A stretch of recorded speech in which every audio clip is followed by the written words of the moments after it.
Welcome viewers, স্বাগত জানাচ্ছি আপনাদের হোম মুভিজের আজকের এই নতুন ভিডিওতে। এই ভিডিওতে আজকে আমি আপনাদের সামনে নিয়ে এসেছি এমন একটি মুভি যেটি ফুল অফ ভায়োলেন্স। তো চলুন আর দেরি না করে শুরু করা যাক। মুভিটির নাম হলো কিল। মুভিটিতে শুরু থেকে শেষ পর্যন্ত রয়েছে শুধু অ্যাকশন অ্যাকশন এবং অ্যাকশন। মুভিটিকে ইন্ডিয়ার টপ ভায়োলেন্ট মুভিগুলোর একটি বলা চলে। মুভিটিতে নায়ক থাকে ইন্ডিয়ান সোলজারের একজন, সে একাই সকল গুন্ডাদের শায়েস্তা করে। And the best part is মুভিটি পুরোটাই চলতে থাকে একটি ট্রেনের মধ্যে। অ্যান্ড ট্রাস্ট মি, মুভিটির চোখ ধাঁধানো অ্যাকশন আপনার মাথা নষ্ট করে দেবে।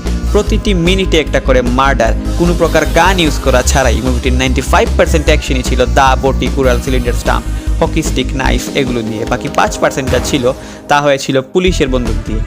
একটা হালকা স্পয়লার দিয়ে মুভিটি অর্ধেক হতে না হতেই নায়িকা মারা যায় এবং আসল ভায়োলেন্স শুরু হয় নায়িকা মারা যাওয়ার পর থেকে। মুভিটি মুক্তি পায় 2024 সালের 4 জুলাই।